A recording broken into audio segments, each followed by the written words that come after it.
ప్రస్తుతం మనం ఒంగోలు కర్నూలు జాతీయ రహదారి పక్కన ఉన్న రైల్వే నిర్మాణ పనులు సమీపంలో ఉన్నాం. ప్రస్తుతం ఒంగోలు కర్నూలు జాతీయ రహదారి ఆ పక్కనే సంబంధించిన రైల్వే బ్రిడ్జ్ నిర్మాణ పనులు జరుగుతున్నాయి. ఇక్కడ under ground bridge railway track పైనుంచి వెళ్ళే విధంగా ఇక్కడ డిజైన్ చేసి సంబంధించిన ప్రక్రియ మొదలుపెట్టారు. అందుకు సంబంధించిన ఏర్పాట్లు పూర్తిగా ఇక్కడ నిలబడ్డాయి. కొంచెం పై దూరం పోయిన తర్వాత మనం రైల్వే కట్ట నిర్మాణ పనులు సంబంధించిన పూర్తి వివరాలు మనం పరిశీలిద్దాం. ప్రస్తుతం మనము ఒంగోలు కర్నూలు జాతీయ రహదారి సమీపంలోని టైలర్స్ కాలనీ, మంగళ కాలనీ మధ్యలో మనం ఉన్నాం. ప్రస్తుతం ఆ సంబంధించిన విజువల్స్ మనం చూస్తున్నాం. పక్కనే ఒంగోలు కర్నూలు జాతీయ రహదారి సంబంధించిన ప్రక్రియ ఉంది. ఇప్పుడు రోడ్డు సమీపంలోనే ఈ railway under ground bridge railway track పైన వెళ్ళే విధంగా ఇక్కడ డిజైన్ చేశారు. మొత్తం మీద ప్రస్తుతం ఇక్కడ తాజా పరిస్థితి ఈ విధంగా ఉంది. కొంచెం దూరం పోయిన తర్వాత మనకి అక్కడ రైల్వే కట్ట సంబంధించిన నిర్మాణ పనులు వేగం జరుగుతున్నాయి. ఆ సంబంధించిన విజువల్స్ మనకు అక్కడికి వెళ్ళి మనం పరిశీలిద్దాం.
ప్రస్తుతం మనం ఒంగోలు కర్నూలు జాతీయ రహదారి నుంచి కొత్తగా నిర్మాణం చేసే రైల్వే కట్టంబటి నుంచి మనం ఇటు వచ్చాం.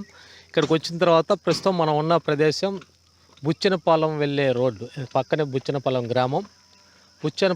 గ్రామం దగ్గర సబ్వే కింద ఇక్కడ రైల్వే బ్రిడ్జ్ నిర్మాణం పనులు జరుగుతున్నాయి. ఇక్కడ సబ్వే ఉంటుంది, పైన నుంచి రైల్వే ట్రాక్ వెళ్ళే పరిస్థితి ఉంది. మొత్తం మీద ఈ పక్కన చూస్తే మొత్తం మట్టి కోల్ ఇదే రైల్వే సంబంధించిన లైన్ సంబంధించిన కట్ట నిర్మాణం పనులు. ఇక్కడి నుంచి సుమారు ఒక 5-6 కిలోమీటర్ల వరకు ఇదే విధంగా కట్టలు పోసి ఉంది. అక్కడక్కడ దాదాపు దర్శి ముసి దగ్గర నుంచి దాదాపుగా కట్ట నిర్మాణ పనులు దాదాపు 70% ఒక హైట్ ఒక లెవెల్కి తీసుకొని వచ్చిన పరిస్థితి అయితే మనకు సంబంధించిన విజువల్స్ చూస్తే మనకు అర్థమవుతుంది. మొత్తం మీద ప్రస్తుతానికి ఒంగోలు కర్నూలు జాతీయ రహదారి బాప్టిస్ట్ పాలెం సమీపంలోని దగ్గర మాత్రం ప్రస్తుతానికి అక్కడ దాకా ఈ కట్ట నిర్మాణానికి సంబంధించిన నిర్మాణ పనులు జరుగుతున్నాయి. అక్కడ ఒక వంతెన సంబంధించిన పనులు మిగతా సంబంధించి జరుగుతున్నాయి. మొత్తం మీద గత 2 నెలల నుంచి రైల్వే బడ్జెట్లో నిధులు కేటాయించిన తర్వాత మళ్ళీ తిరిగి పనులు వేగవంతం అవుతున్నాయి. మొత్తం మీద ఒక 2-3 నెలలలోపు మన పొదిలి మండలానికి సంబంధించిన రైల్వే కట్ట నిర్మాణ పనులు పూర్తి అయ్యే అవకాశం ఉందని రైల్వే అధికారుల నుంచి మనకు సమాచారం అందుతుంది.